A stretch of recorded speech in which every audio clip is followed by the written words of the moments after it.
Regional Office for Asia and the Pacific. Distinguished participants and invited guests in the Zoom webinar platform and also in our YouTube channel. Ladies and gentlemen, I would like to welcome you all to the Regional Policy Dialogue, Schools Connectivity and Digital Transformation in Post-Pandemic Context. My name is Alin Almanda, the Marketing and Publication Manager of SEAMOLEC. It is my pleasure to be the MC of today's event.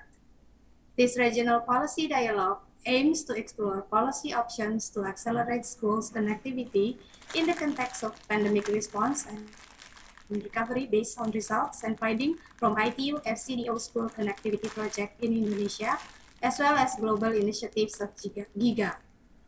It is a joint event organized by SEAMU Secretariat Bangkok and International Telecommunication Union, the Regional Office for Asia and the Pacific, with us SEAMOLEC as the host. Ladies and gentlemen, we will start the formality with the opening ceremony. May I invite Ms. Atsuko Okuda, the Regional Director of ITU Regional Office for Asia and the Pacific, to deliver the welcome remarks. The floor is yours, ma'am.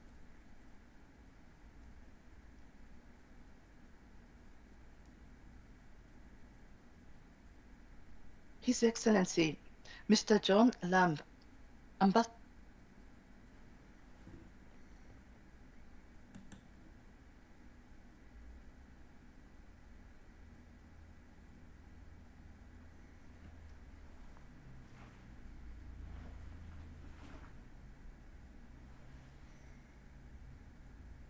His Excellency, Mr. John Lamb, Ambassador, United Kingdom's Mission to ASEAN, Dr. Ethel Agnes Pascua Valenzuela, Director, the Southeast Asian Ministers of Education Organization, SEAMEO Secretariat, distinguished delegates, ladies and gentlemen, greetings from Kigali, Rwanda, the venue of the ongoing World Telecommunication Development Conference, WTDC.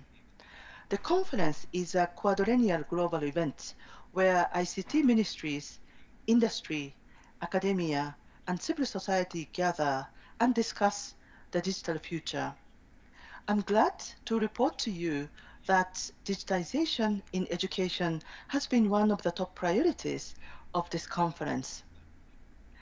At the onset, I would like to thank the organizer for inviting ITU to this important and timely event. As you know, the Broadband Commission for Sustainable Development adopted an advocacy target that aims to achieve a minimum level of proficiency in digital skills among 60% of youth and adults globally. To this end, it encourages governments and their partners to take actions towards universal and meaningful access to digital networks. In this context, we are fortunate that Southeast Asia is going through digital transformation that opens up a range of socio-economic opportunities for younger generations. However, the COVID-19 crisis also accentuated the pre-existing multifaceted digital divide in the education sector. Substantial learning losses due to lockdowns, for example, led to a significant setback in the sub-region's prospects for achieving Sustainable Development Goals, in particular SDG 4. During the COVID-19 pandemic, digital connectivity has come to play a pivotal role in overcoming the challenges in delivering education under lockdowns. ITU's Facts and Figures 2021 shows that the widespread lockdowns and school closures, combined with people's need for access, led to a global surge of internet users by 17%, or more than 780 million between 2019 and 2021. The number of internet users in Southeast Asia is expected to grow by 3.1% in 2022, with smartphone adoption to increase from 88% in 2022 to 90% in 2026.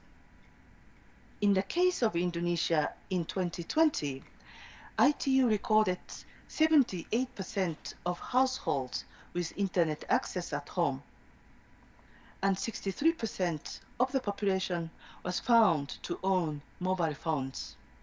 The Ministry of Communication and Informatics estimates the internet users as many as 196.7 million and is to increase to 200 million in 2022. Ladies and gentlemen, students and teachers are among the newly connected.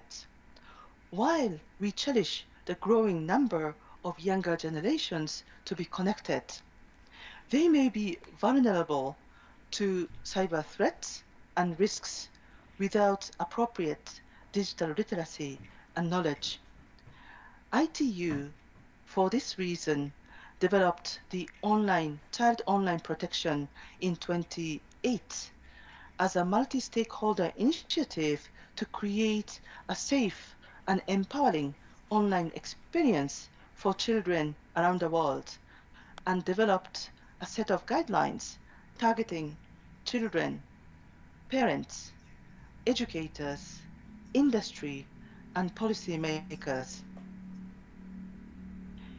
In an effort to help address the remaining connectivity gaps and digital divide, ITU has been assisting member countries in connecting the unconnected and promoting capacity development and digital inclusion. One of our initiatives, funded by FCDO, has been supporting Indonesia with technical assistance, capacity development, regulatory assessment, interactive maps of school connectivity, and sustainable financing models. The project is closely associated with the ITU UNICEF School Connectivity Initiative, GIGA, to connect all schools to the internet in order to ensure that young people have access to education and future employment opportunities. As the CMAO member countries are reopening schools and are exploring hybrid modes of education and learning, school connectivity and digitization in the education sector are expected to remain as a priority of the sub-region. Continued and accelerated efforts will not only help provide all students and teachers with internet access, but also help address future pandemics and emergencies and increase societal resilience.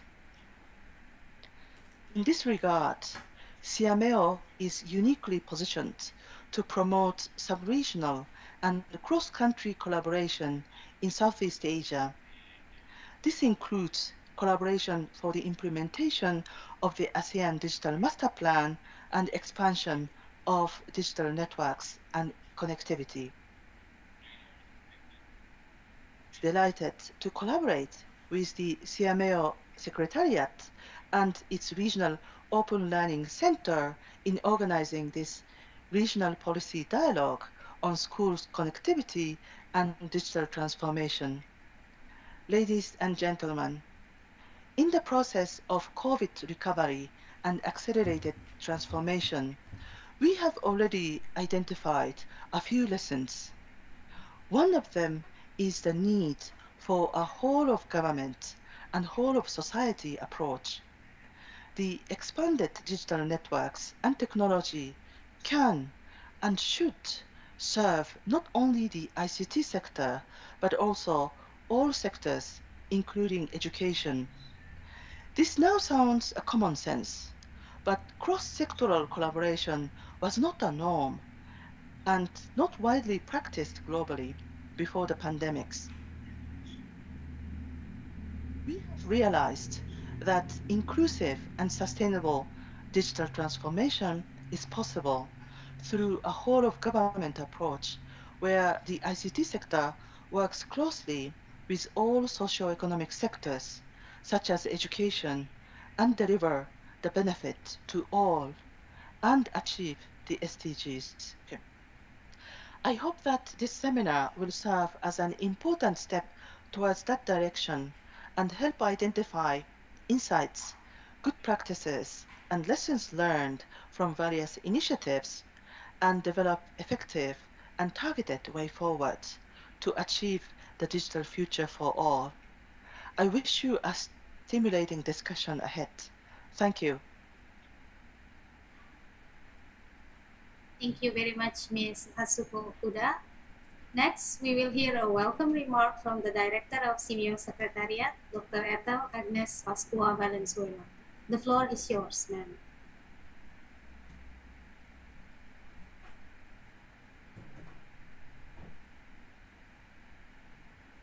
Your Excellency, Mr. John Lam,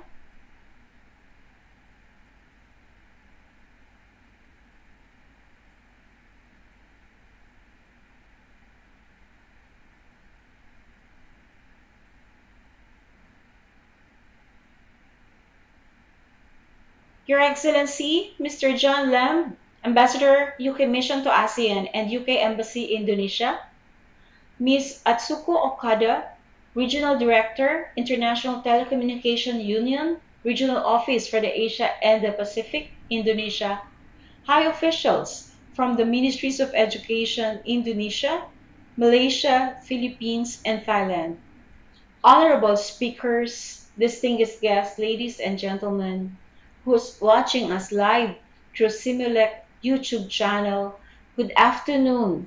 Sawadika. It is my great pleasure to welcome you to the Regional Policy Dialogue on Schools Connectivity and Digital Transformation in Post-Pandemic Context, which we at SEAMEO Secretariat, together with the SEAMEO Regional Open Learning Center or SEAMOLEC, and the International Telecommunication Union or ITU, as an ICT specialized agency under the United Nations, jointly organized virtually today.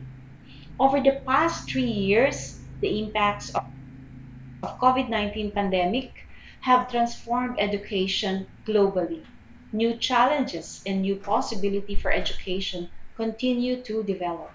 We have seen students and learners respond with resilience despite the disruption to their learning. And we have been remarkably becoming more creative despite the disruption. Innovation from educators and industries, they have been adapted, and the technology mediated modes of instructions are becoming now more normal. While the world has been adapting to and moving along with rapid technological advancements, the COVID pandemic hastened the pace, pushing everyone who are ready and those who are not to keep up or otherwise get left behind. As intergovernmental organization, SEAMEO, with 25 regional centers and network throughout Southeast Asian countries, have banded together to promote learning continuity during these difficult times. We continue to work towards bringing more capacity building programs for teachers and learners during this time of pandemic. We support sustainable development goal in our SEAMEO strategic plan, and we would like to enhance regional understanding, quality, provision in education, lifelong learning. This will bring better quality of life in Southeast Asia. To recognize the increasing demand of interconnectivity, institutional internationalization in the rapidly changing world is one of the initiatives we have implemented since the pandemic. We have broadened the base of SEAMEO schools network and convened them in several sessions as a network of sharing and development. The platform among public and private educational institutions working together from kindergarten, primary, and secondary vocational technical up to universities, including schools with special needs education and non-formal education. So currently, we have 250 schools from Southeast Asian countries who are part of this network, benefiting from our online classes, webinars, master classes. For educational leaders, school administrators, teachers in the network, they will have a chance to access activities and competitions, training courses, and learn about our upcoming events from CMEO Secretariat and the 26 centers. The network also provides partnership of development to raise members' international profile with other educational institutions in the region, communicating and working closely together in a CMEO online communication platform. Following the CMEO Strategic Plan 2021 to 2030 launch, we particularly support the integration of ICT in order to better promote inclusive and equitable quality education, as well as the importance of the schools network that I have mentioned. The Regional Policy Dialogue on Schools Connectivity and Digital Transformation is conducted virtually today. We aim to explore policy directions to accelerate school connectivity in the context of the pandemic. I hope that we can learn a lot from the presentation, sharing of best practices and strategies, and of course, school leaders and teachers, learners in Southeast Asia can benefit from all of your sharing. May the knowledge and experiences of our distinguished speakers help you all as you progress and journey towards transforming education in the digital age. May I express my appreciation to the International Telecommunication Union and SEAMOLEC for co-organizing this timely activity, and for our partners and speakers for sharing your expertise, thoughts on our programs for Southeast Asian policymakers and education stakeholders. Last but not least, to all of you joining us live, Zoom link, and Simeo YouTube channel, I hope you enjoy this day of fruitful deliberation and discussions. Thank you. Kopun ka. Thank you very much, Dr. Ethel, for the wonderful remarks. Now, to officially open our policy dialogue event, may I have the honor to invite His Excellency Mr. John Lam, the Ambassador of UK Mission to ASEAN. The floor is yours, sir.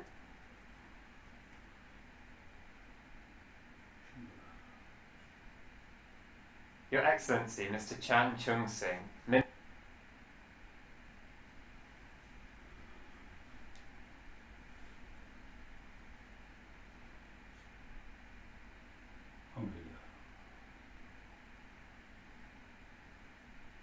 Your Excellency, Mr. Chan Chung Sing, Minister of Education, Singapore, distinguished panelists, officials of the Ministries of Education in Southeast Asia, representatives of SEAMEO regional centres and the International Telecommunications Union, ladies and gentlemen, I would like to start by welcoming the broad cooperation between the UK and SEAMEO on various fronts, including technical and vocational educational training and higher education, since the UK became an associate member of SEAMEO in 2013.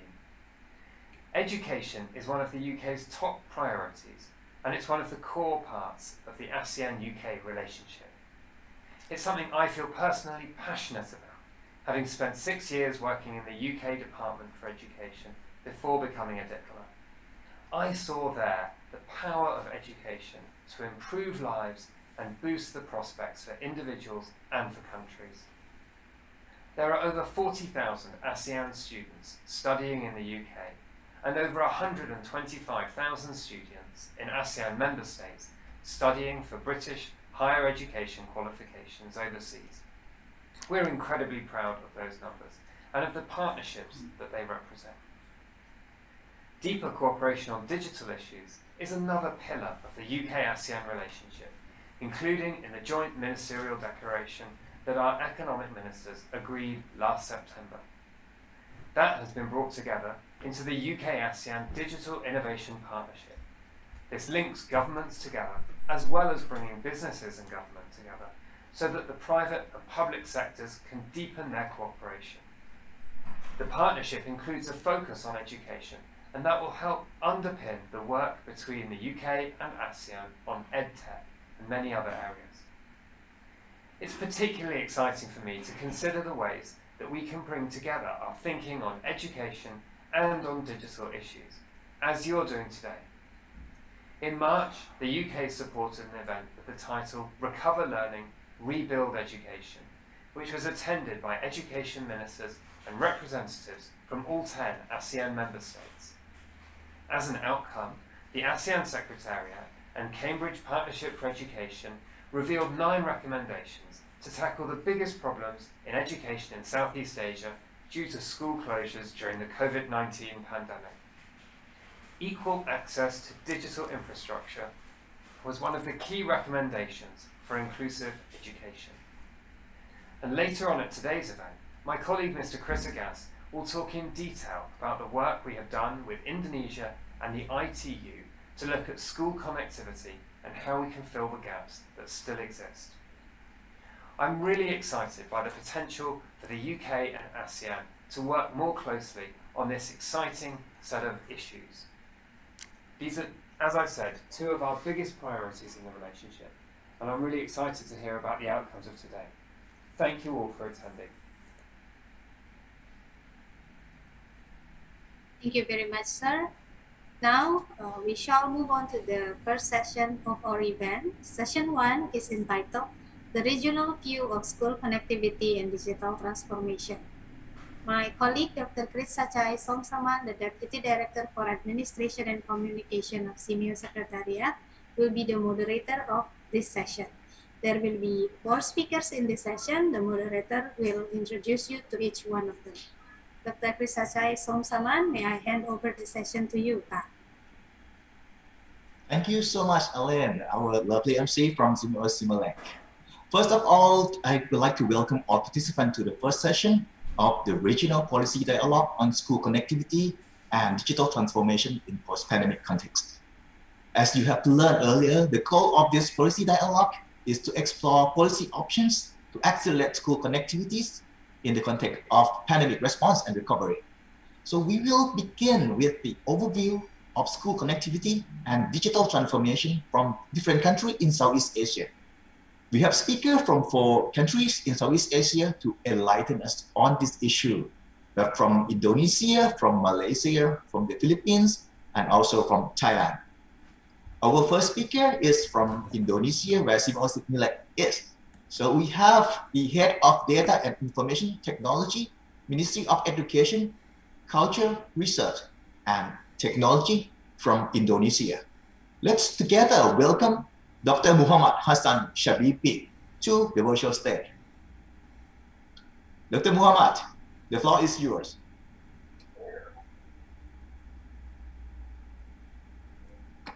Assalamualaikum warahmatullahi wabarakatuh. Peace be with us all.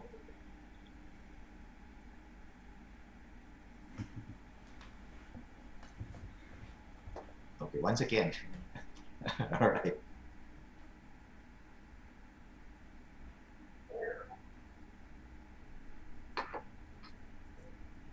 Assalamualaikum warahmatullahi wabarakatuh. Peace be with us all. Distinguished guest committee and participant for Regional Policy Dialogue on School Connectivity and Digital Transformation. It is a privilege to be part of this event, and I'd like to extend my gratitude for this incredible opportunity to share with you all regarding the policy perspective and implementation of Ministry of Education, Culture, Research and Technology for schools connectivity and digital transformation. I'd like to present my presentation in this serious dialogue. Okay.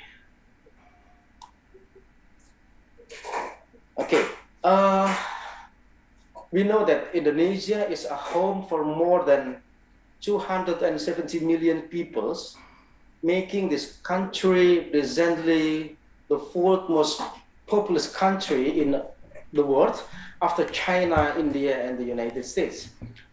With such population, there has been considerably complex challenge that Indonesia faced a nation, particularly in the education sector during this pandemic COVID-19. New challenges that are more complex have emerged, ranging from schools closure and digital infrastructure gaps to learning loss and digital literacy gaps. With specific landscape, architecture, and characteristic as a nation, certain strategies needed to be implemented to recover together and to build back better. Indonesia has been entering phase that called demographic bonus, or we call it maybe demographic dividend. This makes the productive age group the majority population in Indonesia, and it would open a window of opportunity as a catalyst to boost economic growth as well as enhance social welfare. Hence, Indonesia strives to improve its human resources in order to develop the quality of its human resources as a future leaders. For this, the government has allocated an education budget about 541.7 trillion in 2022 to boost productivity and quality of human resources. The advance of digital communication, along with the development of ICT infrastructure, has drastically transformed not only the way distance education is carried out, but also drive significant social change. COVID-19 pandemic has changed the digital education landscape in area include digital content and platform, infrastructure, and digital skills. Both the government as well as the private player sector respond have given a significant impetus to uptake the digital of education. The number of internet users in Indonesia in January 2022 has reported have grown to 204.7 million. This is due to the collaboration, the rapid of development technology, the provision of digital infrastructure, and the improvement of digital services. Considering the future challenge in technology, social culture, and environment, Ministry of Education and Culture, Research and Technology, Republic of Indonesia, has developed and implemented various strategies. One of them is to accelerate Indonesian development goals for inclusive economic growth and job creation, focusing on the creation of digital literate citizens and digitally competent workforces. The key driver of digital skill works in Indonesia through emancipated learning, or we call it Merdeka Belajar. The essence of Merdeka Belajar is to unlock the full potential of teachers and students to innovate and improve their learning quality, independently learning towards the goal of improving the quality of education in Indonesia. Autonomy in this case means not just following bureaucracy, but also carry out innovation, and the innovation focus on Merdeka Belajar. Through Merdeka Belajar, collaboration between stakeholders can be built and maintained to improve the quality of education, such as collaboration between the government and industry to prepare digital human resources of relevant expertise and experience according to the industry needs globally. In this program, Merdeka Belajar have also been developed to improve education and curriculum that can prepare the quality human resources boosted by the utilization of digital education platform through collaboration with various educational and training institutions, as well as collaboration between the government, both central and local government, and related industry to improve the quality of education in Indonesia, especially in human resources, with digital skills so that the mismatch between the supply and demand in the workplace of this digital age could be fulfilled.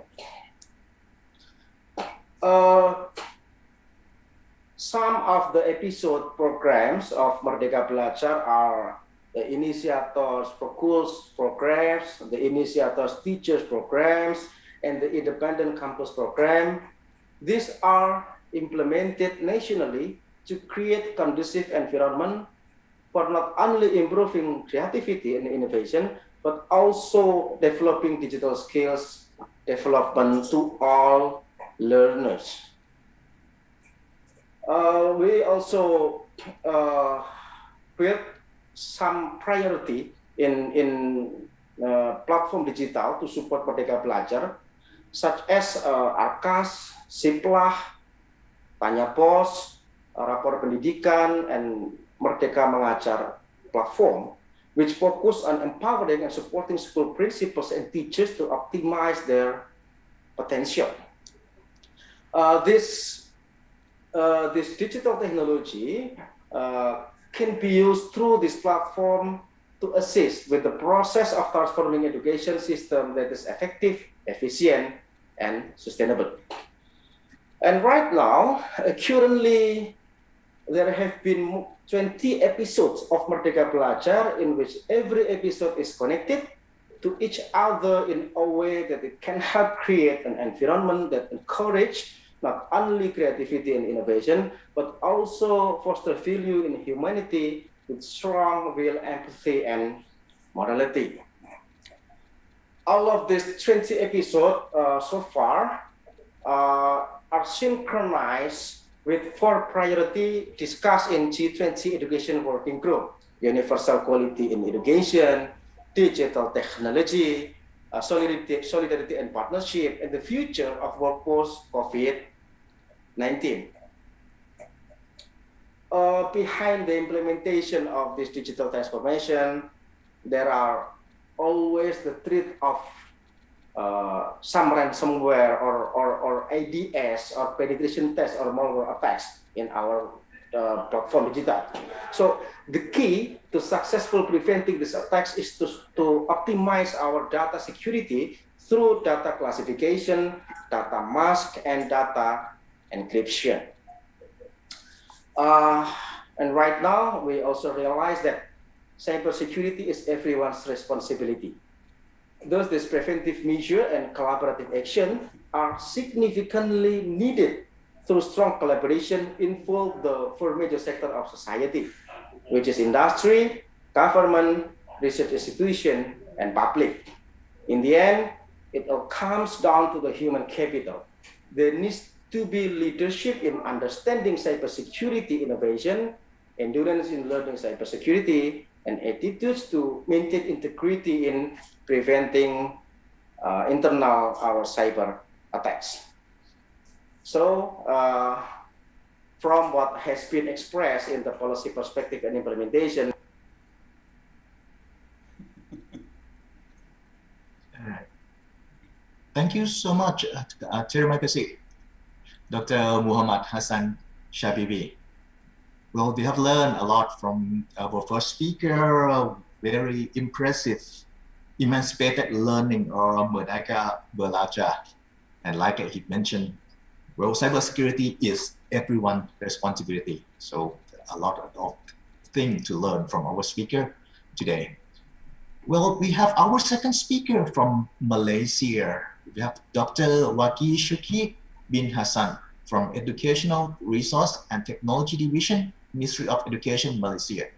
Dr. Syukri is currently Deputy Director of Learning Platform, developing the digital platform, Digital Education Learning Initiative Malaysia, DELIMA, for online learning for the Ministry of Education.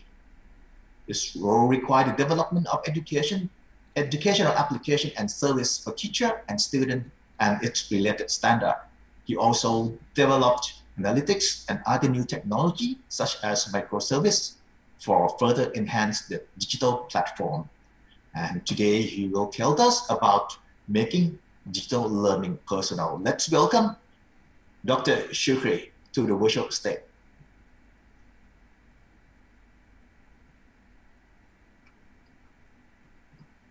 Hi. Hi, my name is Dr. Waki Syukri Hassan, and I'm from the Ministry of Education, Malaysia. The title of my presentation today is Making Digital Learning Personal. There are three parts to my presentation. The first is a short walkthrough of the Malaysian experience. The second, I will talk a little bit about Malaysia's pandemic journey. Lastly, I will talk about our current and future development of digital learning. In June 2019, we started to use Google Classroom as our main online teaching and learning application. At that time, we created 4.3 million IDs for all teachers and pupils in Malaysia, covering about 10,000 schools. In 2020, we rebranded this internally as Planta Pembelajaran Digital KPM, or in English, MOE's Digital Learning Platform, as we started to incorporate other applications, services, and content from different providers and partners.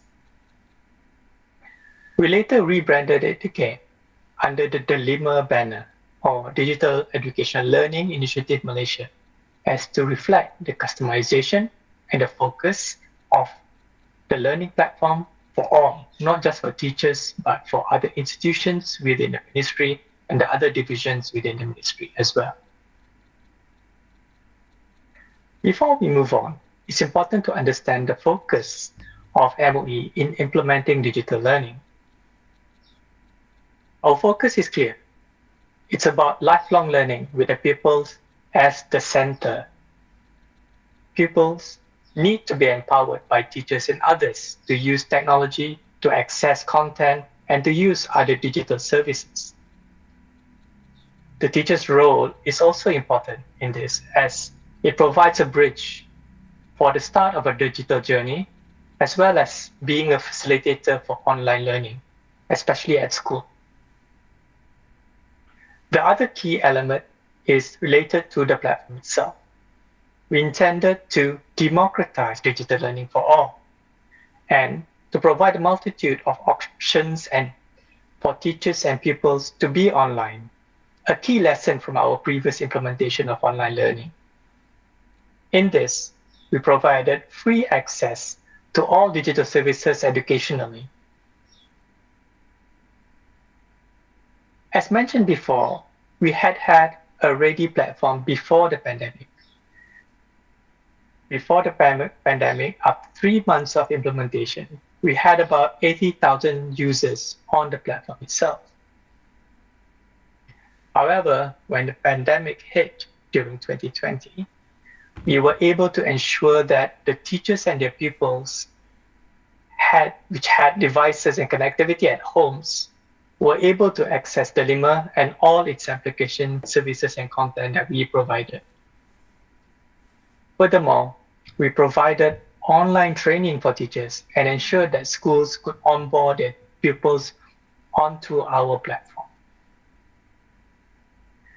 The growth of DELIMA then grew to 1.3 million users in late 2020, then increased again to 3.1 million users in 2021, and reached a peak of 4.3 million users early 2022. This shows that teachers and pupils have started to be digitally able and could use the application services we provided and continued to do so. Even after the school reopened, we sustained an average of 1.3 million users in DELIMA. The key differentiating factor, we believe, is partnerships, another lesson we learned previously. At the outset, with the branding, we had Google, Microsoft, and Apple join our digital platform. And apart from these technology partners, we also had Malaysian companies such as Multimedia Corporation, or MDEC, to join and provide content for teachers and pupils themselves. Other agencies such as UNICEF joined us to provide a number of services and courses, such as KDGL, or Community Guru Digital Learning, and GSET, Global Citizenship for our schools. And we were recognized by UNICEF as a promising practice for equitable remote learning under SDG 4. So we come nicely to our current and future development for Dilemma, or as we say, Dilemma 2.0.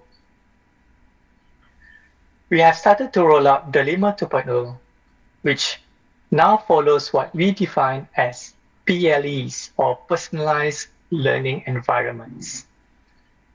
PLEs are an evolution of LMSs, or Learning Management Systems. And for us, this is our new way forward.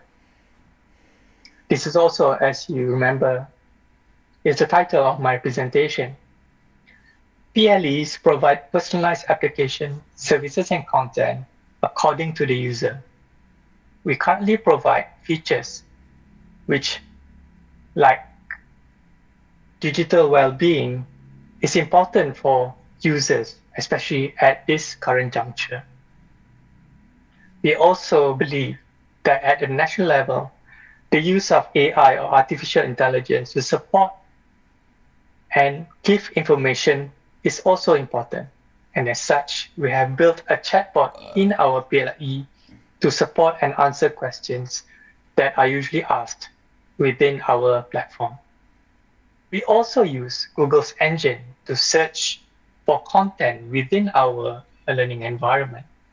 The PLE also integrates with other AIs from other applications within it. In 2023 onwards, we intend to develop AIs in terms of learning pathways to further personalize learning for our pupils. With this, each pupil will have his or her learning pathway according to their learning interests and styles. This, of course, necessitates the requirement for a digital portfolio for them as well, to ensure that credentials and certificates are kept digitally. Thank you for providing us the opportunity to present to you about Dilemma, and from our MOE Malaysia, we would like to thank you. Thank you so much, Dr. Shukri, for a wonderful presentation. We have learned a lot from our Malaysia approach on the digitalization of learning. We are impressed about the development of Dilemma and the attempt to provide facility for all the learners, which the number of the learners that just joined the digital space is improving from 80,000 until more than 4 million. It's very impressive. And the future of Dilemma 2.0, including personalization of learning and also using AI for the lifelong learning, is very interesting as well. Well, thank you once again. And we have our third speaker for the first session from the Philippines. We have Yusek Alain del Bustamante Pascua, is Undersecretary for Administration of the Department of Education, the Philippines. He has served in the government in different capacity as an executive assistant in the Employees Compensation Commissions, as an assistant secretary of the National Anti-Poverty Commission, or an APC, and as chief political affairs officer of Senator Ping Lacson. He was also a political consultant to many elected government officials, yet he finds time to advance his personal advocacy for the environment. Not many know that he is one of the leading and best wild bird photographer of the countries. He is internationally known as such and has contributed his outstanding photography in many books and publications. And well, let's welcome Yusek Alain to the virtual stage.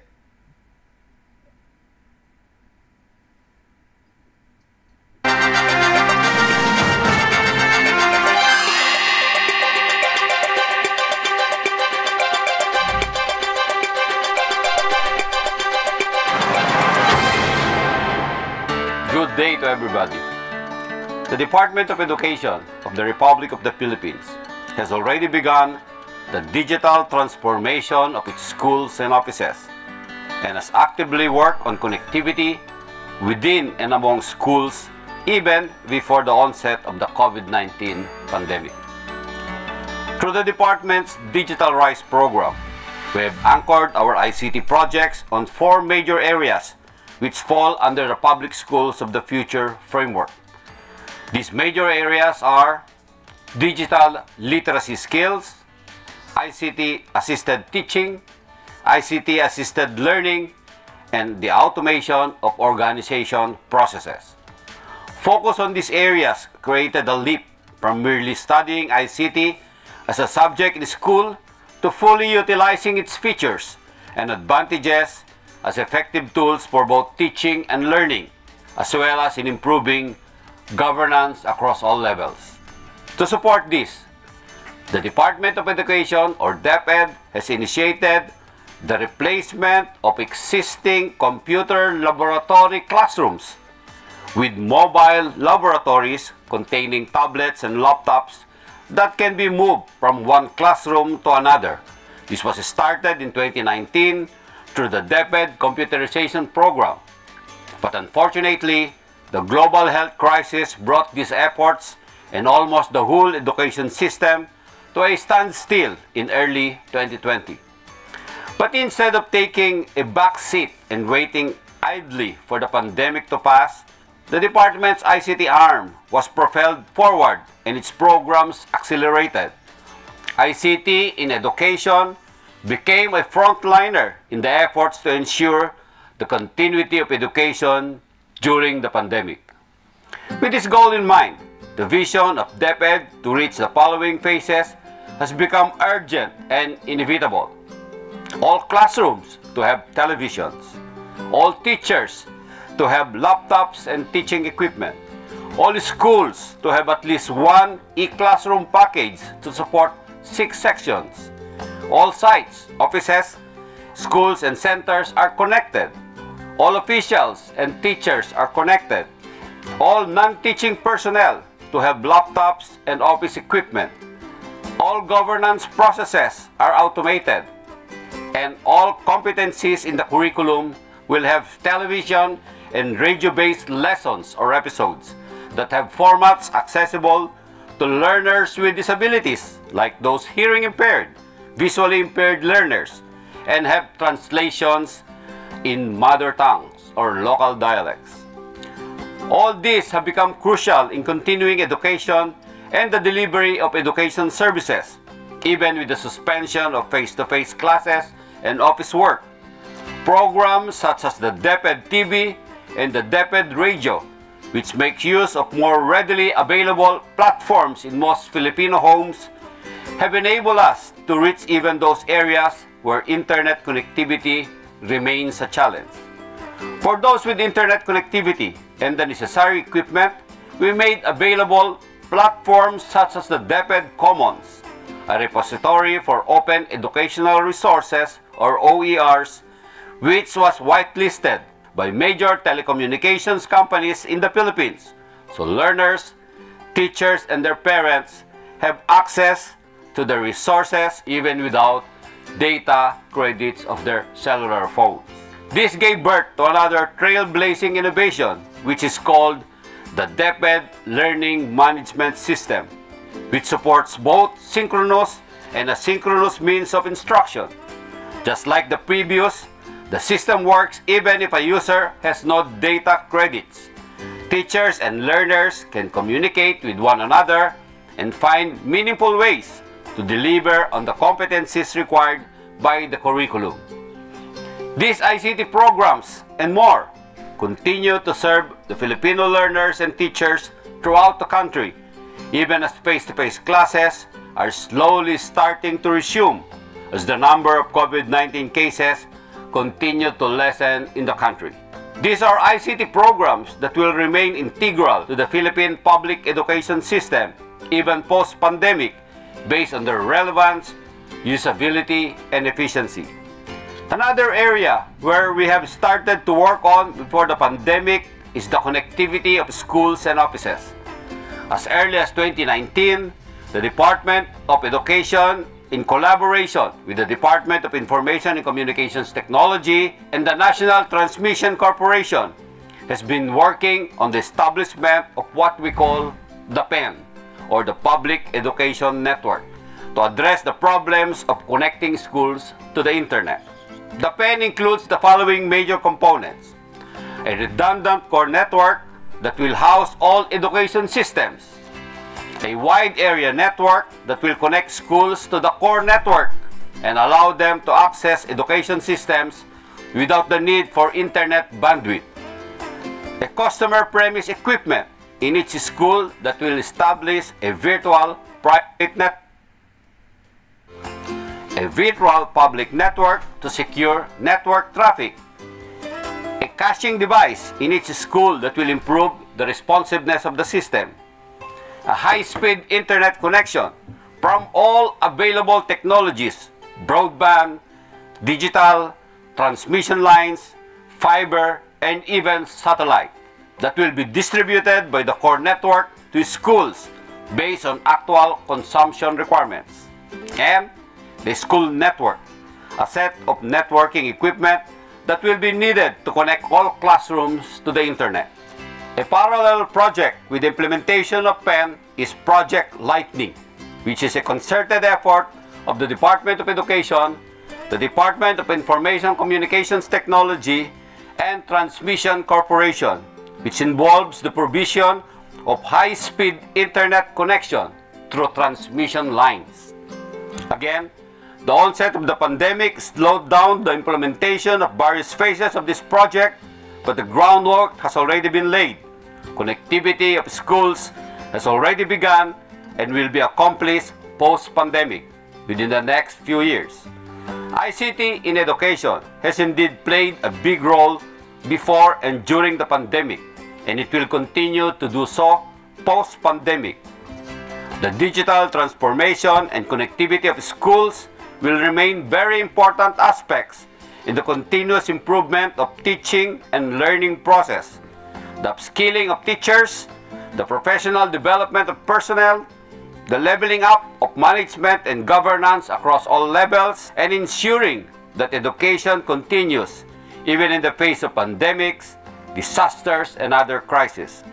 As we continue to share and learn from each other, we position ourselves as agents of change, with information and communications technology as our main tool, ready to respond to the pandemic and beyond. Thank you very much. Good day.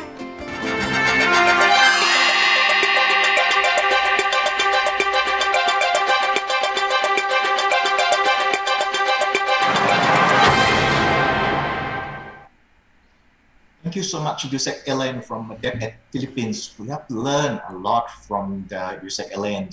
We have learned about DepEd Commons. It's very popular in the Philippines, and also the new learning management system, which can provide synchronous and asynchronous communication with the learner.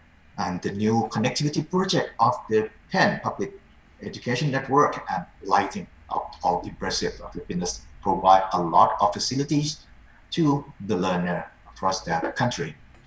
So from Philippines, we will learn from Thailand. Our speaker is Deputy Director of Bureau of Technology for Teaching and Learning of BTTL, the Office of the Basic Education Commission or OBEC from the Ministry of Education, Thailand. She is also the member of the Executive Committee of the Operation Center of Education Provision during COVID-19 under the Office of the Basic Education Commission or OBEC, the Ministry of Education, Thailand. So let's welcome Director Nuanpan Kunsisawat to the virtual stage.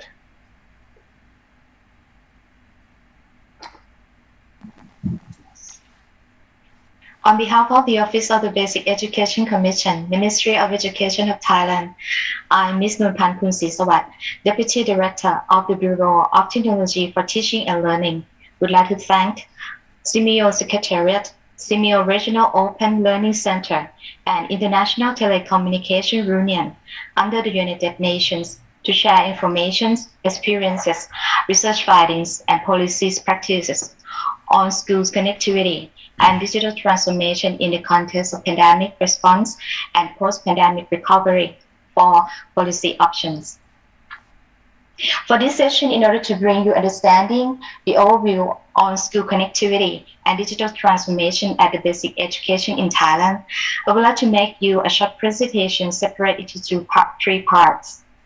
I will start with policy of the Ministry of Education, which is concerning school connection and digital transformation at the basic education. Then I will talk about educational provision during the pandemic. And finally, I will present policy implementation of the Ministry of Education and the Office of the Basic Education Commission from the pandemic to the post-pandemic recovery in brief. Let me begin with the Ministry of Education's policies. The fiscal year 2021 to 2022 policies on education provision concerning school connection and digital transformation in the basic education are as follows. Firstly, to develop teachers' digital competency, quality, and effectiveness. Secondly, to reform learning via national digital learning platform and promote digital skill practices in daily life. Thirdly, to allocate and distribute resources truly to all target groups and mobilize educational resources by all sectors cooperation. Lastly, to transform education system by applying innovation and modern technology into all educational levels, educational provision. Coping with the situation during the COVID-19 pandemic since 2020 to present, OBEC has continually collaborated and cooperated with 245 educational service areas office and about 30,000 schools, branch schools, educational centers nationwide. Let's now turn to educational provision during the pandemic. OBEC has provided guidelines and 5 models for educational provision as you can see now. First, on-site, for teaching and learning in schools. Second, on-air, for digital learning via TV broadcasting, both digital and satellite. Third, online, for interactive digital learning via internet. Fourth, on-demand, for learning via electronic media. Last, on-hand, for educational provision by delivering learning materials to student homes under teacher guidance and guardian support. Then, OBEC has followed up the usage of 5 models from the pandemic in 2021 to school opening in this year. Our data shows on this graph. It indicates that before school opening in this year, the more school closed and on-site educational provision decreased, the more other models increased. On-hand was mostly used, followed by online, on-demand, and on-air. Regarding educational provision, OBEC also surveys student digital learning tools.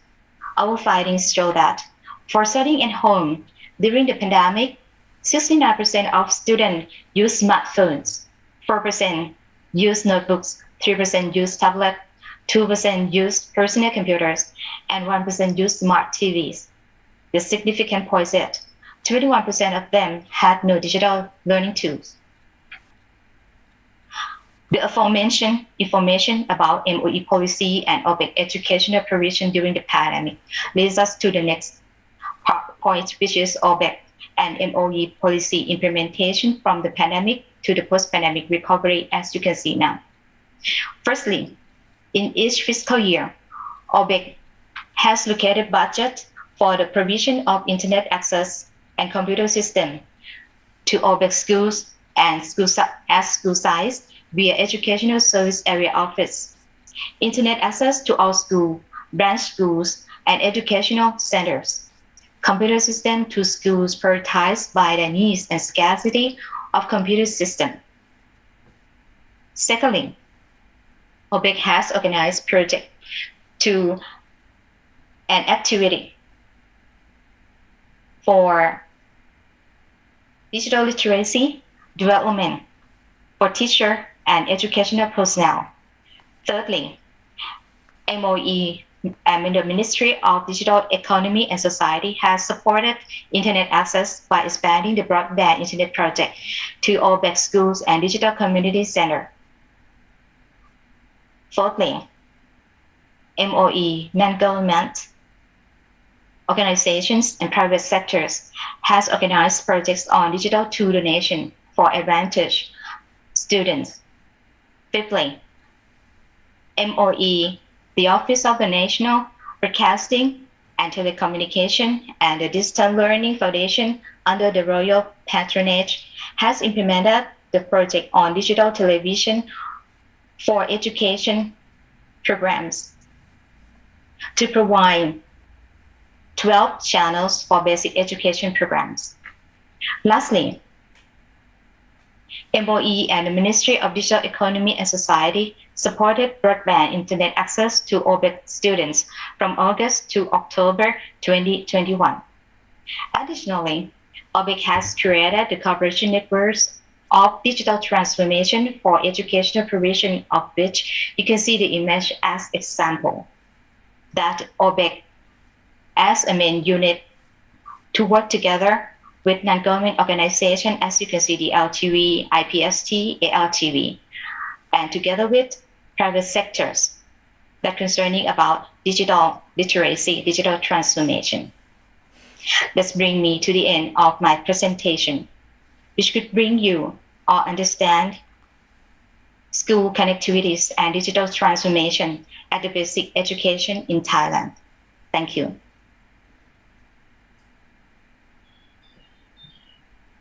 Thank you so much, Director Nonpan, for very impressive presentation on the development of infrastructure, the digital transformation in Thailand. We have learned that it needs a lot of collaboration, not from only from Ministry of Education, but the collaboration expand to the Ministry of Digital and Digital Economy and Society, as well as other non-government organizations, and as well as the National Broadcast and Telecommunication, and also the private partners. So the collaboration is the key, the very important issue, apart from the infrastructure that the government provide to all the learners. So I would like to, once again, I would like to thank you all the speakers for our first session here. Dr. Muhammad Hassan Shabibi from Ministry of Education, Culture, Research and Technology, Indonesia. Dr. Waki Shukri from MOE, Malaysia. Yusek Elaine from DepEd Philippines, and once again, Dr. Nonpan from OBEC, MOE, Thailand. Thank you so much. So back to you, our MC, Elaine. Thank you very much, Dr. Mohan. It was a wonderful session. May all participants gain insightful knowledge from all the speakers. Now we will continue to session 2 about school support. This session will be led by Dr. Arif Wismadi from Universitas Islam Indonesia as the moderators for 4 speakers.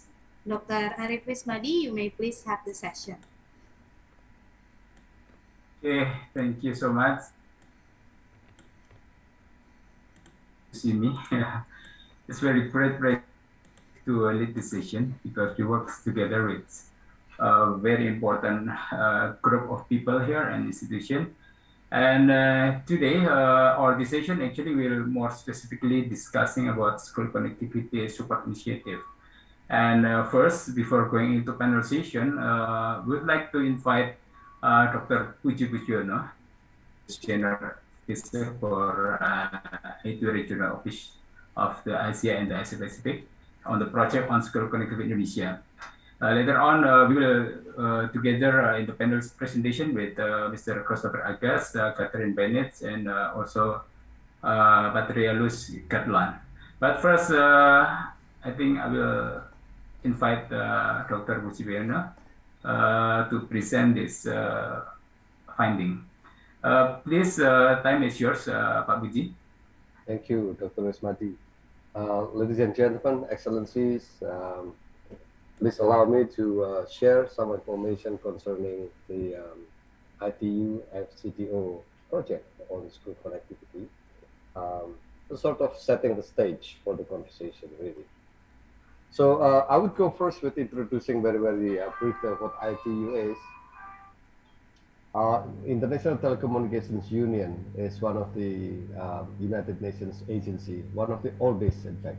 It started in the mid of the 18th century, last century. And we are mandated to promote effective regulations, return investment, and innovative model for school connectivity. That's part of our work, but generally our mandate is really to connecting the world. Next, please. Now in ITU, currently we have 193 member states. Now uniquely, the member of ITU are not only member states, but also industries and international organizations, more than 700 of them. And then people from the academic communities, which is more than 150. Now there are three interconnected sectors in the ITU.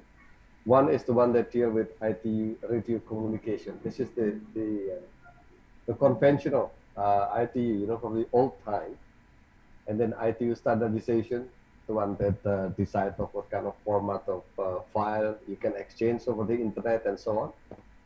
And the latest one is the ITU development sectors, the one that really look at the connectivity and digital as part of meeting people's basic needs as an asset of development. Next.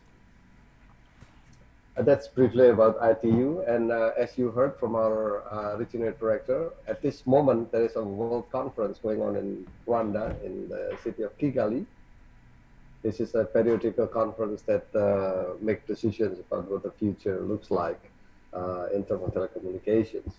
Now, at the backdrop, at this moment, there are 2.9 billion people who are still offline, while 4.9 of them are already enjoying the connectivity. In terms of priorities, ITU put the international cooperation and agreement as part of its priorities, and then modernizing and making sure that secure telecommunication and infrastructure, enabling empowerment, and then inclusive digital society. That's the global one. And then for Asia Pacific, in our own region, the priorities are addressing special needs of the least developing countries, promoting digital economy and inclusive digital society, and then digital infrastructure, promoting policies and regulations, and finally, security and resilience of telecommunications. So these are the regional initiatives. Next one, please. Now, the context of this particular project in Indonesia is that, as you heard from Dr. Hassan Habibi from Indonesia just now, that digital transformation is a national priority. It's part of the development agenda of Indonesia. The COVID-19, as it was said, and everybody confirmed among the speakers, it created a disruption, but also provides a valuable momentum.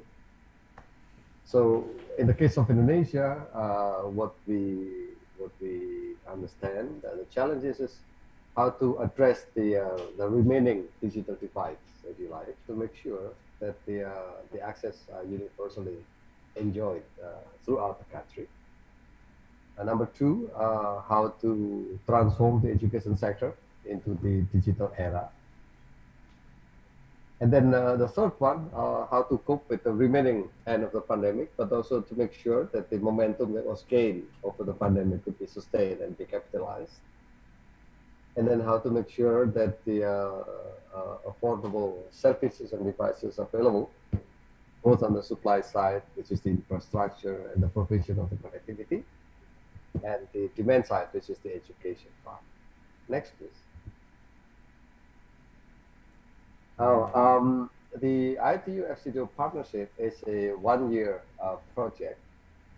This is part of the larger conversation of the global initiative of ITU and UNICEF that is called GIGA initiative, right? There are 4 technical areas that specifically being addressed in the project. First is the analysis of the policy and regulatory landscape, framework and tool development. Number 2 is promoting sustainable business models for school connectivity.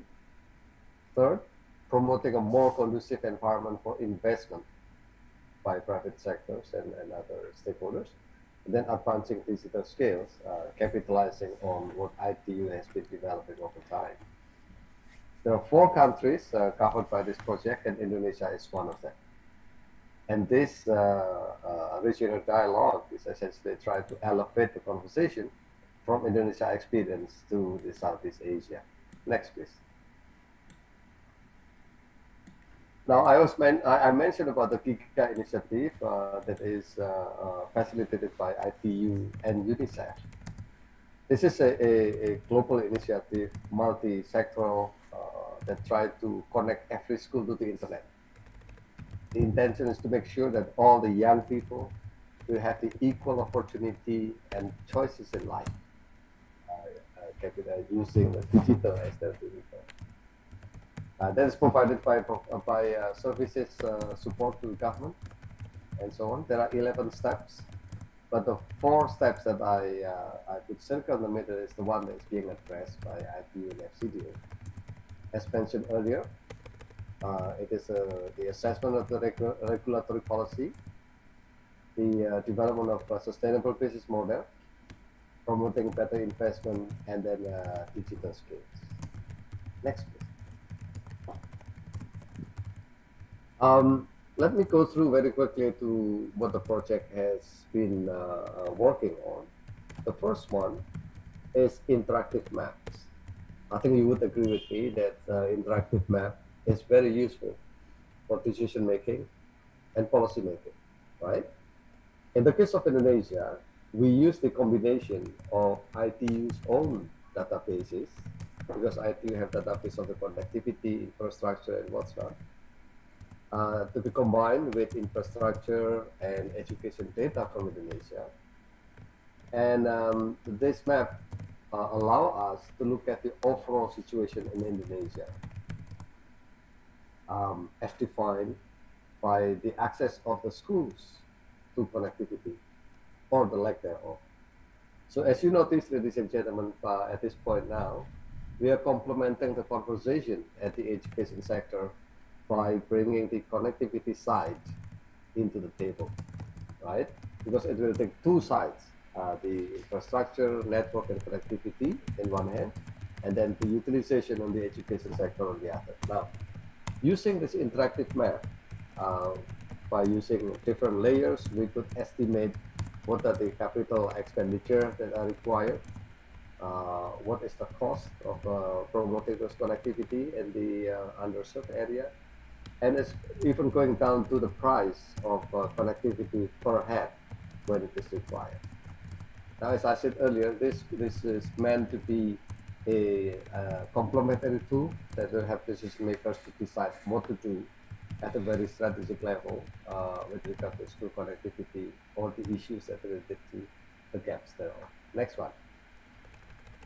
And then we also try to deep dive into a province, which in this case, Kalimantan Barat, one of the provinces of Indonesia. And we try to use the analysis to do the same, but with a better granularity. And again, as we said earlier, it look at the position of the schools in relation to the connectivity nodes and delivery routes, and then to be able to calculate what is the overall cost and also the cost of per head per student in terms of connectivity, including electricity when required. Next one. So that was about the interactive maps, and let me emphasize here that necessarily to bring a better map, it will require better data, and we continue to have conversation with colleagues from the Indonesian government to keep enhancing and improving this map. Next, please. The second part of the work that we've done is the policy landscape assessment. We look at the policy and regulatory framework in Indonesia, and some of our interim findings is that, as it was said earlier, the COVID-19 has created demand, but also provided momentum and opportunity. Number 2 is that, as it is true everywhere, not only Indonesia, there is always possibility of the policy being developed at the infrastructure side and policy being developed at the education sector side. And there is a need to better connectivity or better linkages between the two. And then the Universal Service Fund is a fund that is collected from the telecommunication operators, are usually being allocated to compensate and to complement the government efforts.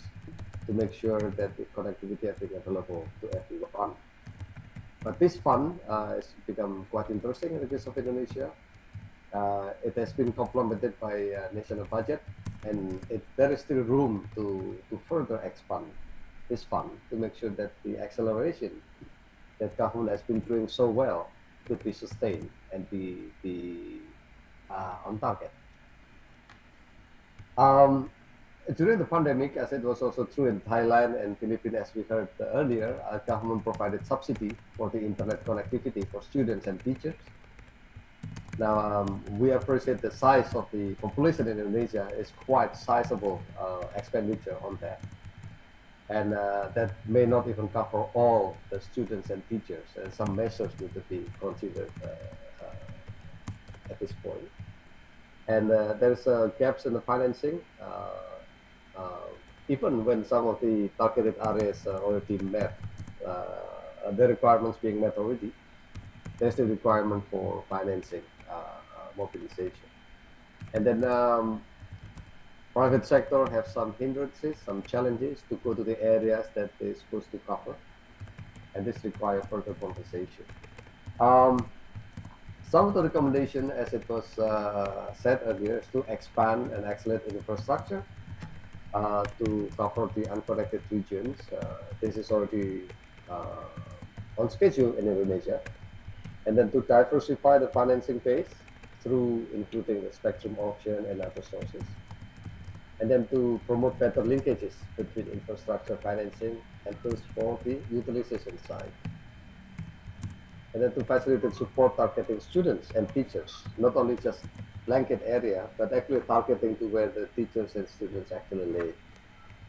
And then finally, to incentivize operators to go to the areas that are business-wise challenging, but to convert those into profit-making enterprises to be combined perhaps with the CSR enterprises. Next one, please. The second area of assessment that we support the government of Indonesia. Next slide, please.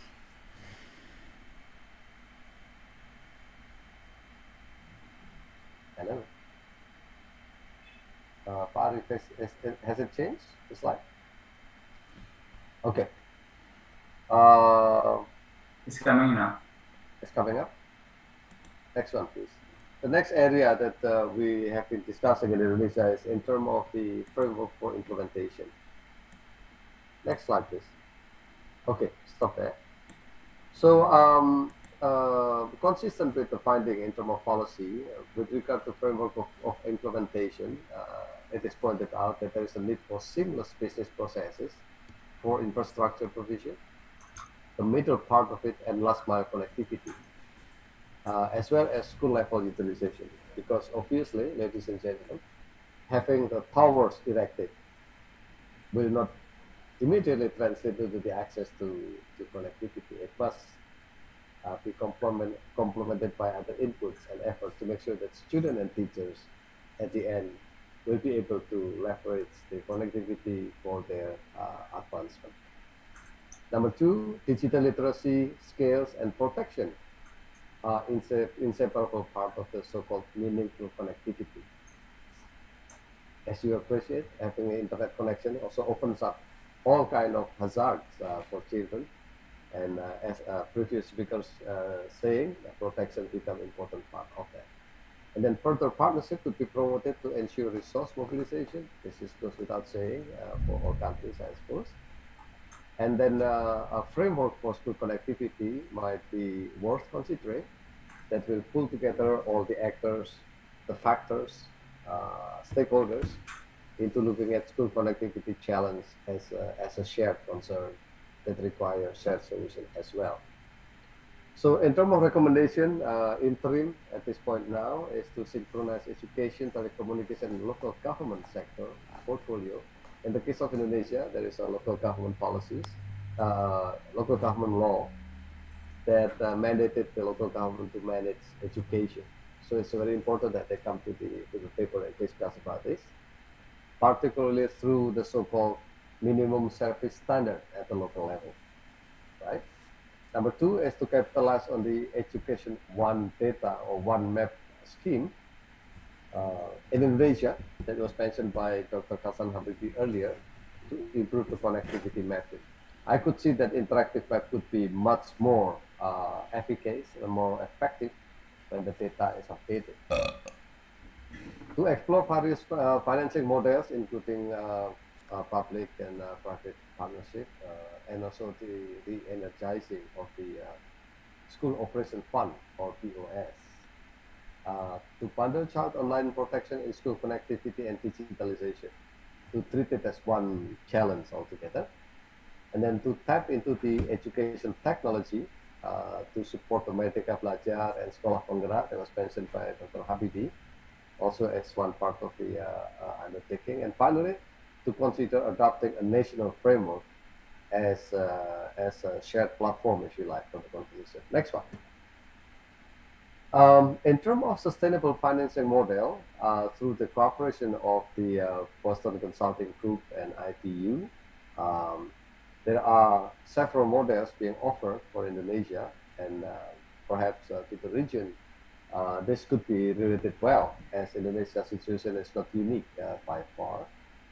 One, which is worth considering and studying, is regulated advertising model, in which using certain kind of advertisement, well controlled, when well calibrated, then children and teacher could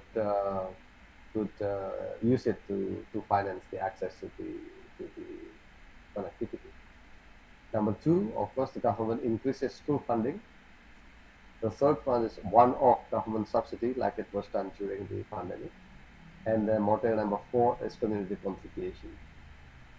Every single one of these models has been examined in terms of what is the gap remaining to connect the schools, right?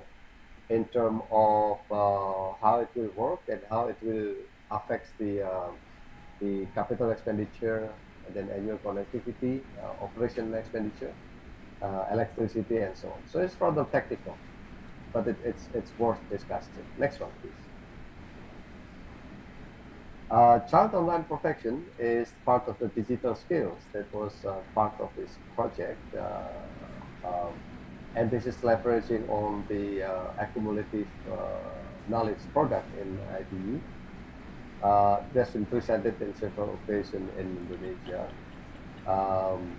Right now, we have 3 major guidelines in ITU with regard to child online protection. That is targeting the policymakers, targeting parents and teachers, and then targeting the industry. And then the fourth part is targeting children themselves. So with regard to this one, we are looking at the possibility of broadening the access of the guidelines to the Indonesian decision makers and stakeholders. We hope that the translation of the guidelines will introduce the topic to the wider audience, but also will have the decision makers to draw necessary policies. Next one. This is the project timeline. I will not go in detail, but to illustrate that we commenced in March 21. We have gone through a variety of consultation and inception with major stakeholders, with the Ministry of Communication and Informatics, with our colleagues from Digital Access Program of FCDO, with UNICEF and others, and then coordination with authorities and stakeholders in terms of the studies and then data collection and analysis. And we are now here at the point of consolidating the interim findings, and we will go forward into submitting our recommendations. Next, please. The next step would be at the national level, we would like to go into deeper and broader deliberations. Towards the end of June, we will have a series of workshops in which we will have a deep dive into the recommendations and deliberations of policy options. And then at regional level, as we are going through now, to share the lesson learned from Indonesia as one of the good practices, drawing policy implication to draw recommendations, and also disseminating good practices to more countries in the region. With that, I would like to end our presentation to set the stage of the discussion. Dr. Rusmadi, over to you. Thank you. Great. Thank you, Dr. Puji. It's very nice setting up in the beginning of the panel session. So without further ado, I would like to invite Mr. Christopher Agas from Digital Access Lead, as a Digital Access Lead from British Embassy Jakarta and the FCDO projects. Please, Chris, screen is yours.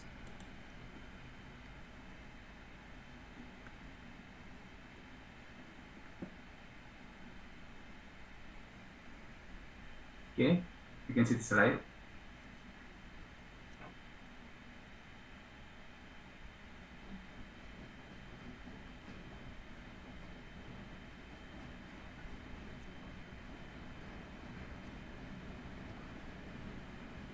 Hello, Chris, are you ready? You are still mute, so we cannot hear you.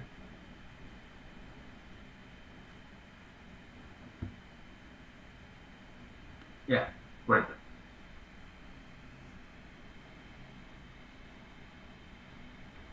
Hello, can you hear me? Yes. Oh, great. Sorry, I think I had a connection issue. Thank you, Pak Arif. So I'm Chris from the British Embassy in Jakarta.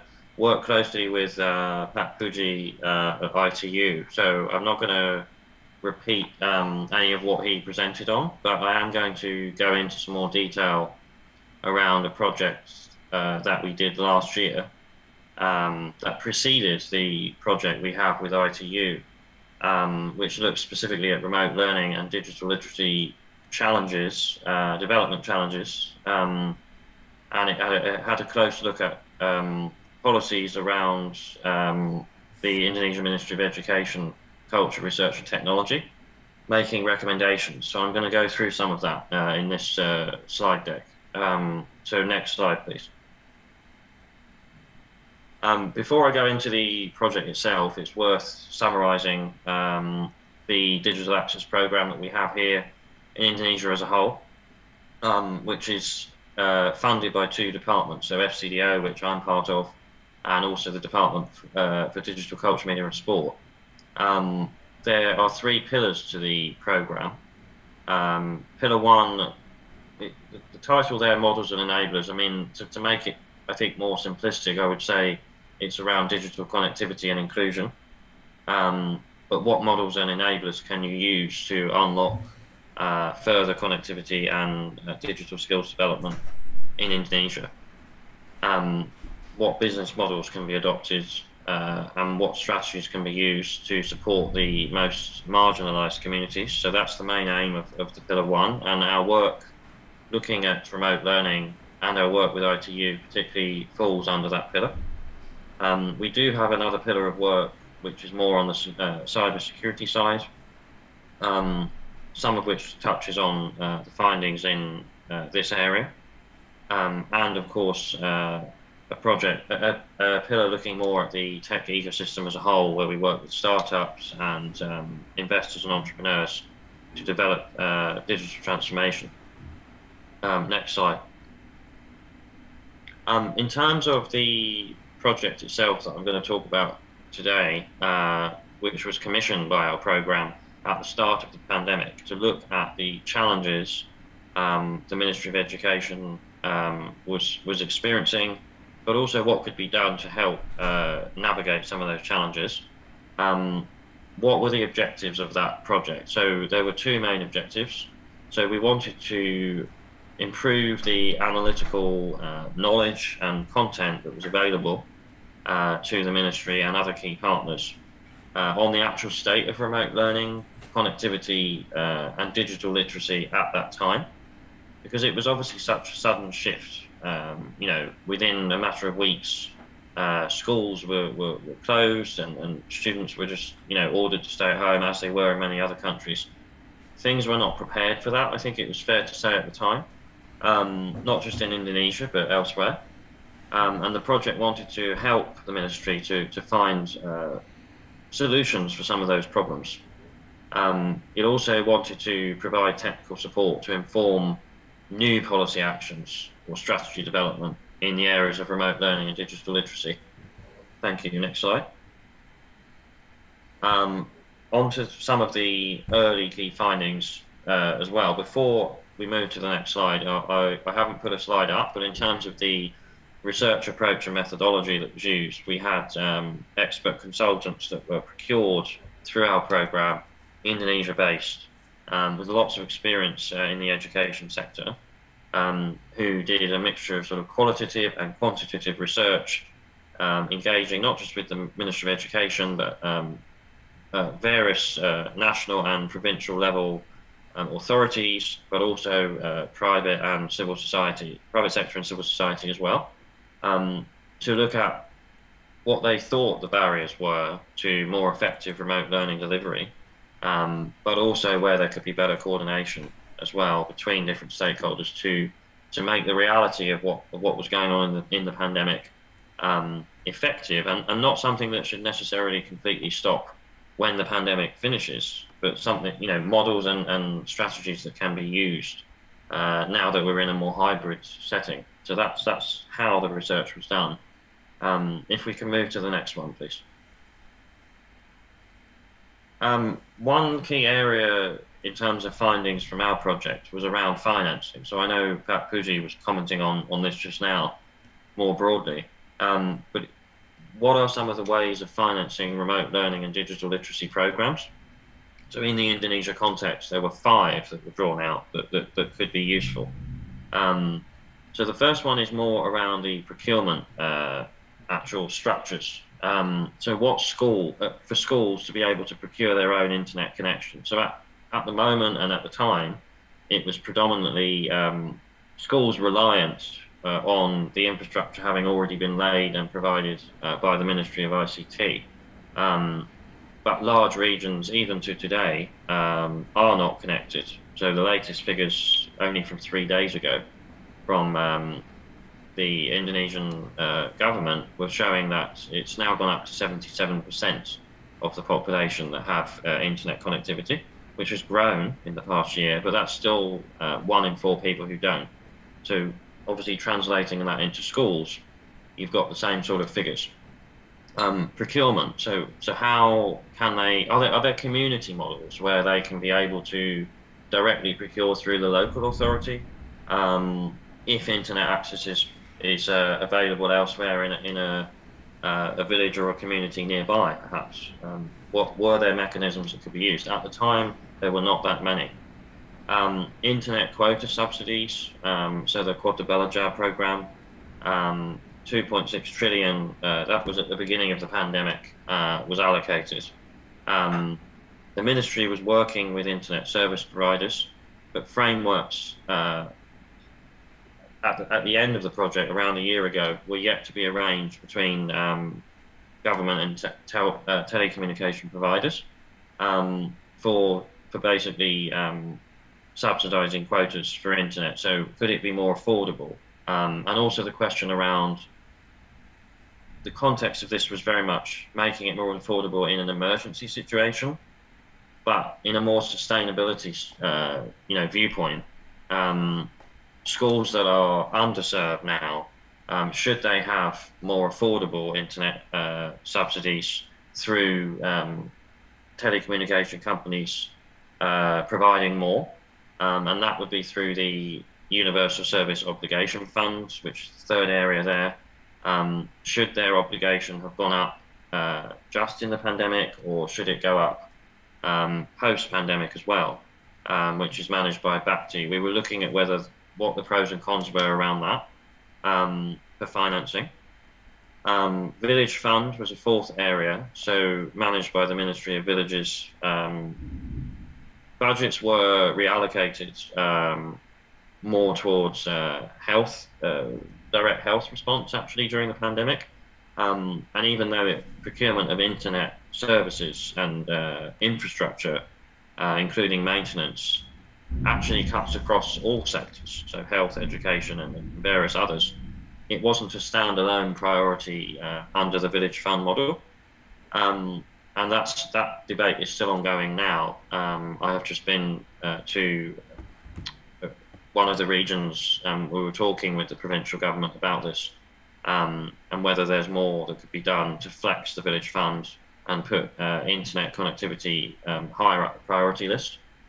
And then community-based connectivity. So could there be and should there be self-funded internet provision to enable students to learn remotely by the villages and then sustained by community members? So we do have a pilot project in the programme at the moment, which is looking at that model in 9 different provinces. So there's pilots in villages in those 9 provinces. And it is high recommendations are coming out that in the education sector, for example, this model is very effective during the time frame in which national government may not have rolled out infrastructure across the whole country. So it can come up from the grassroots level and be useful for that particular community. So these were the 5 areas we sort of recommended or looked at as being financial considerations, so to say, that Indonesia could consider. Next slide, please. The key stakeholders, I think, are important to mention. So teachers, obviously, absolutely fundamental that in the new context of delivering more online, first and foremost, teachers need to be equipped and confident doing that. More so than the students, actually, because if the teachers are not, it doesn't matter how receptive the students are. So national programme on digital literacy needs to be scaled up, is a recommendation that we made. And can that be tailored specifically to teachers in different settings and in different local contexts? There are programs already there, obviously, like Guru Penggerak, Guru Belajar, which look to frame teacher improvements. But we haven't yet seen sort of specific results because they're still in fairly early stages. But teacher coaches and mentors came out of our research as being something that would be good to have in every school, basically. So that, or perhaps across schools in different areas that could do dedicated digital literacy training for their teachers.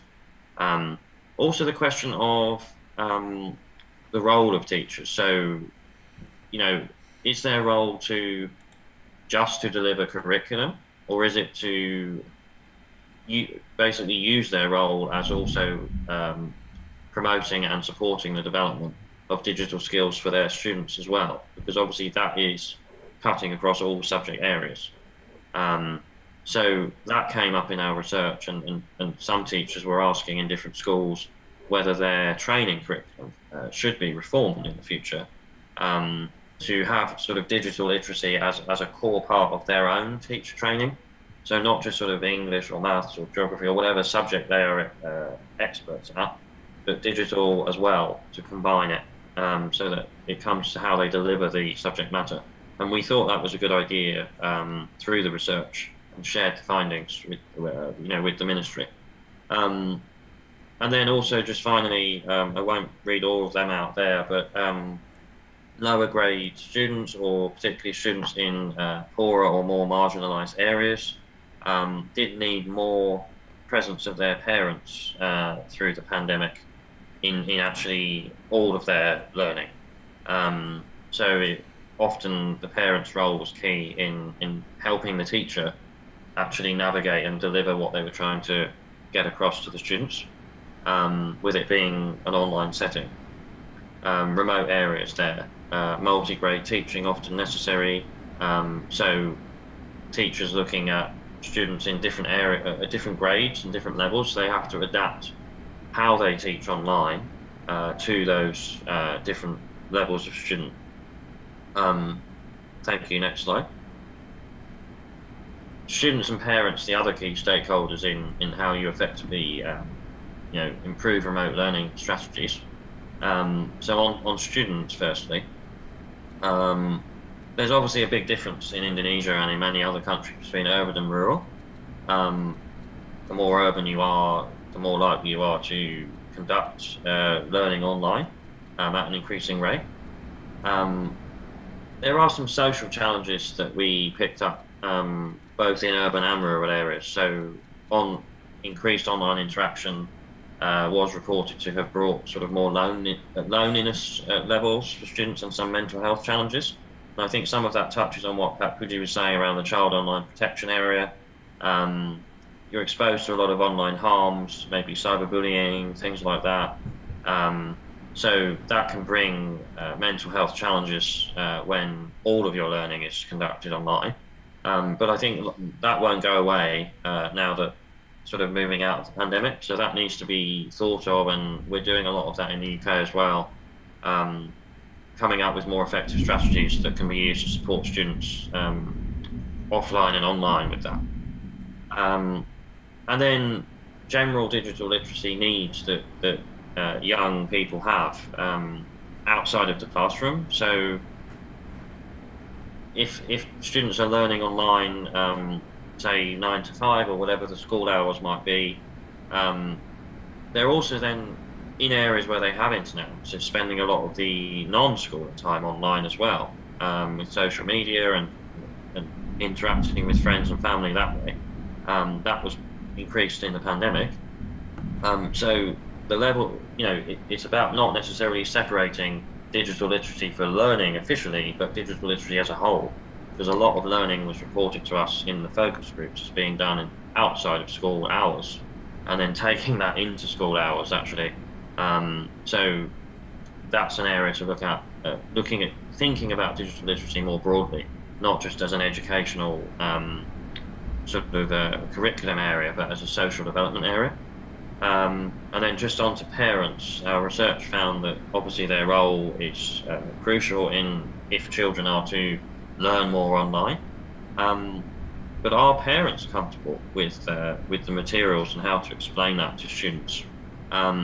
And how much of their time should be given to supporting the delivery of learning online?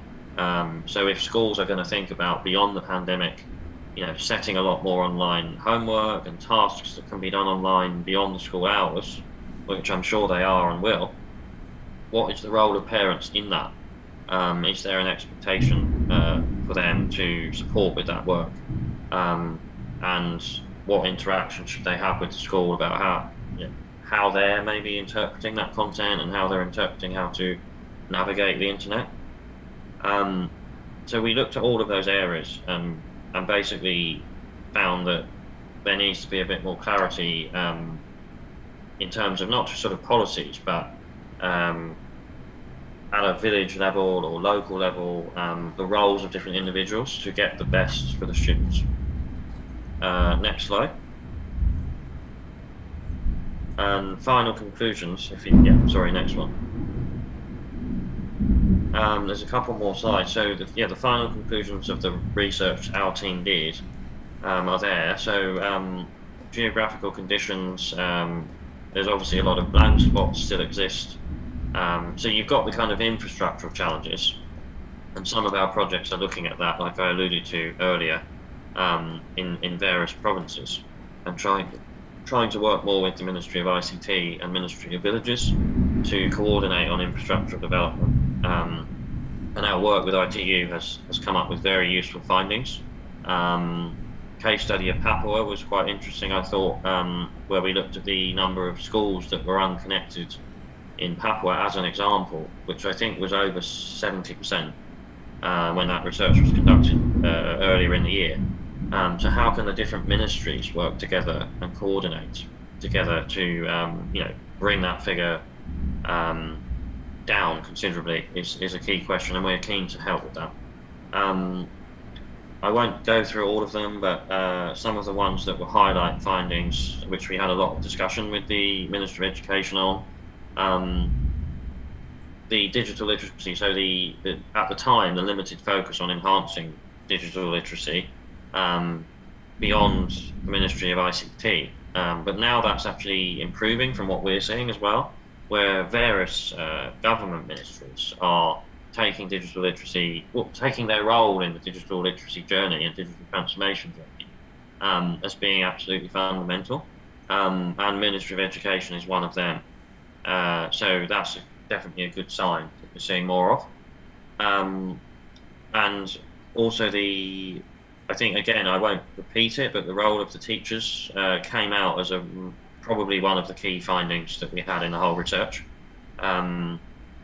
If you get their role right from the start of their training in how to teach online effectively, a lot of the other problems, obviously other than the infrastructure problems, can be dealt with a lot easier. Their role is really crucial, and if they're not supported enough in delivering online, various other challenges can flow from that. And the next slide, please. I think I'll summarize the other recommendations.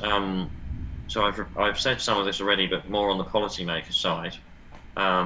Coordination amongst the key ministries to improve provision in rural and remote areas is key.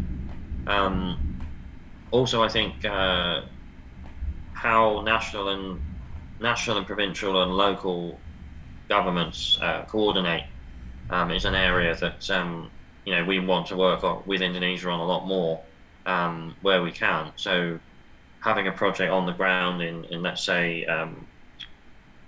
Lombok, for example, how does that translate to what we're doing nationally, and is there coordination from sort of national Ministry of ICT down to the Dinas Kominfo at the provincial level? Is something that came out as a recommendation in terms of something that could be enhanced, or maybe the communication channels could be enhanced in some areas. And then the point at the bottom there I wanted to mention actually around district governments considering shifting connectivity facility assets ownership to the villages. So I've just come back from West and South Sulawesi, actually just last week, for a field visit to some of our projects where we're looking at connectivity and digital literacy. And one of the key things that came out was from the village government asking provincial level, can we have more ownership and control over our own financing models around digital and connectivity, and that includes for education provision. So I think that's an area that can be looked at more to have impact on the ground, maybe a little bit quicker. Giving local ownership to district governments and village governments would be a good idea.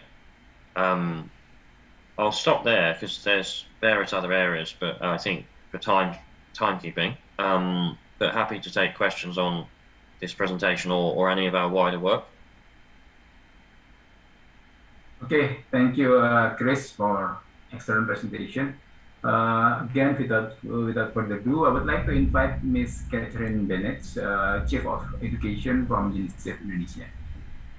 Time is yours, Catherine. Thank you so much, Pak Arif. Yeah, and it's certainly very interesting to hear the experiences from Pak Puji and Chris's very comprehensive report as well. I'm going to just do a presentation based on some research that we did sort of in 2021 or 2020, 2021. We finalized, we did a situational analysis of digital learning in Indonesia. And yeah, I mean, I just wanted to perhaps give an overview of this and so that we can sort of have a chance to kind of maybe reflect on some of the things that we found. I probably wanted to start with just saying that, the reason that we're so interested in digital learning is the fact that we know it has such power to equalize education opportunity for all children. So I think this is the idea of equity, and the principles of equity and inclusion are things that are coming out in everyone's presentations. And so I wanted to maybe also reiterate that from a UNICEF perspective, we see digital learning as a very, very important tool to actually being able to provide educational opportunity to all children. And that's what it's about. So if I can have the next slide, I will just be just going through, giving an overview of sort of the situation that we face in Indonesia relating to digital learning and some of the constraints brought by the pandemic. I will just talk very briefly about some of the digital learning initiatives that have been brought by government and the private sector. Well, I'll speak just about the key findings and recommendations of the landscape analysis that we did digital learning, have a brief comment on the Reimagining Education initiative that UNICEF has in place, which also includes very close work with the ITU team, and then also just a bit of a summary on the kinds of actions that UNICEF in Indonesia through its education program is taking when it comes to digital learning. So if I could have the next slide. I know that things kind of have moved on. We're now in this point where we're kind of opening up. Schools are open again. Students are back in school. Face-to-face learning has resumed.